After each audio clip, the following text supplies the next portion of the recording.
कभी किसी देश के संविधान के सारे हिस्से याद करने की कोशिश की है? सुनने में एक बहुत बड़ी चुनौती लगती है ना? लेकिन क्या हो अगर रट्टा मारने के बजाय इसे याद रखने का एक मजेदार और क्रिएटिव तरीका मिल जाए? आज हम भारतीय संविधान जैसे मुश्किल दस्तावेज को याद रखने की एक कमाल की तकनीक पर बात करेंगे। चलिए शुरू करते हैं। देखिए, हमारा दिमाग कहानियों और तस्वीरों को याद रखने के लिए बना है, ना कि लंबी लंबी बोरिंग लिस्ट को। जब हमारे सामने कानूनों, नियमों या किसी टेक्निकल डेटा की एक लंबी लिस्ट आती है तो उसे याद रखना लगभग नामुमकिन सा लगता है। तो सवाल यही उठता है।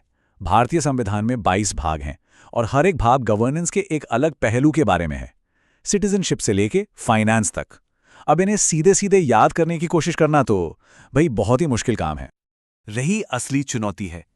ये शब्द ऐसे हैं जो आसानी से दिमाग में नहीं टिकते।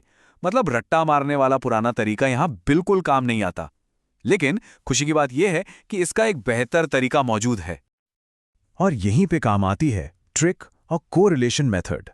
ये रट्टा मारने का एक बहुत ही शानदार विकल्प है जो बोरिंग जानकारी को यादगार दिमागी तस्वीरों में बदलने के लिए मजेदार तरकीबें इस्तेमाल करता है। यही इस मेथड का, कह लीजिए, मूल मंत्र है। ये लिस्ट याद करवाने के बजाय दिमाग में एक फिल्म बनाती है। और ये सब कोरिलेशन नाम की एक बड़ी ही सिंपल सी तकनीक पर आधारित है। आसान शब्दों में कहें तो कोरिलेशन का मतलब है नई जानकारी को किसी जानी पहचानी चीज से जोड़ देना।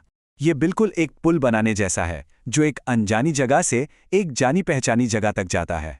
चलिए देखते हैं कि ये असल में काम कैसे करता है। इस मेथड का पहला लेवल है नंबर्स को यादगार बनाने के लिए शब्दों का खेल, विजुअल्स और साउंड्स का इस्तेमाल करना। सुनने में थोड़ा बचकाना लग सकता है, पर यकीन मानिए ये बहुत असरदार है। जैसे संविधान का पार्ट 2 नागरिकता यानी सिटीजनशिप के बारे में है। अब जरा नंबर 2 को देखिए। ये एक बैठे हुए सांप या नाग जैसा नहीं दिखता, और नाग शब्द नागरिकता की शुरुआत से कितना मिलता जुलता है। तो 2 नाग नागरिकता, देखा, कनेक्शन तुरंत बन गया। ये वाला तो और भी मजेदार है। यहां जवाब शब्द के अंदर ही छिपा है। संविधान का भाग 9 पंचायतों से जुड़ा है। अब पंचायत शब्द को तोड़ते हैं।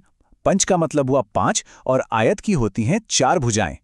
5 और 4 को जोड़ दीजिए, क्या मिला? 9, यानी भाग 9। है ना सिंपल और एकदम क्लेवर। मिलती जुलती आवाजें भी बहुत काम की हो सकती हैं, जैसे भाग 5 5, जो सुनने में लगता है आंच जैसा, यानी नुकसान, और संघ यानी यूनियन को नुकसान से ही तो बचाना है। या फिर भाग 12 12, जो बड़ा जैसा लगता है, और गवर्नेंस में सबसे बड़ा क्या है? फाइनेंस। और आखिर में भाग 17 17, जो सुनने में लगता है खतरा जैसा। हमारी राजभाषाएं आज किस खतरे में हैं? नजरअंदाज किए जाने के। लेकिन बात सिर्फ एक एक शब्द की ट्रिक्स पर ही खत्म नहीं होती। ये मेथड तब और भी पावरफुल हो जाता है जब हम इन कनेक्शंस को छोटी छोटी यादगार कहानियों में बुन लेते हैं। उदाहरण के लिए भाग 14 और 14A को लेते हैं। अंग्रेजी में 14 होता है 14, जो सुनने में फोर्ट यानी किले जैसा लगता है। अच्छा, एक किले में लोग क्या करते हैं? वो सेवाएं देते हैं। इससे हमें मिला भाग 14 संघ और राज्यों के अधीन सेवाएं। और अगर कोई अपनी सेवाओं में फेल हो जाए तो क्या होता है? उन्हें एक ट्रिब्यूनल के सामने पेश किया जाता है, जो हमें सीधा भाग 14A तक ले जाता है। बस एक छोटी सी कहानी से दोनों भाग याद हो गए। एक और कमाल का उदाहरण देखते हैं। संविधान का भाग 20 संशोधनों यानी अमेंडमेंट्स के बारे में है। अब हिंदी में 20 को कहते हैं 20, जो सुनने में बस जैसा लगता है। ये उस आम से वाक्यांश से जुड़ता है जो हम तब इस्तेमाल करते हैं जब हम किसी चीज से तंग आ जाते हैं। जरा सोचिए, वो बस भाई बस वाली फीलिंग। जब लोग ऐसा महसूस करते हैं तो वे बदलाव की मांग करते हैं, वो एक अमेंडमेंट चाहते हैं। तो 20 बस संशोधन, ये जो इमोशनल कनेक्शन है ना, यही इसे इतना यादगार बना देता है।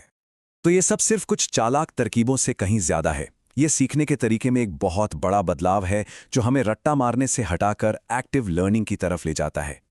तो ये तरीका इतना असरदार क्यों है? क्योंकि ये हमारे दिमाग के काम करने के नेचुरल तरीके से जुड़ता है। ये कुछ नया रटने के बजाय उस जानकारी का इस्तेमाल करता है जो हमारे पास पहले से है। ये सीखने को एक बोरिंग काम की जगह एक क्रिएटिव खेल बना देता है, जिससे जानकारी दिमाग में और गहराई तक बैठ जाती है। इसका मतलब यही है कि सही सोच और थोड़ी सी क्रिएटिविटी के साथ किसी भी मुश्किल विषय को समझा जा सकता है। ये सिर्फ संविधान के बारे में नहीं है। सोचने वाली बात है, ऐसी और कौन सी मुश्किल जानकारी है जिसे इस तरह की किसी मजेदार ट्रिक से आसान बनाया जा सकता है?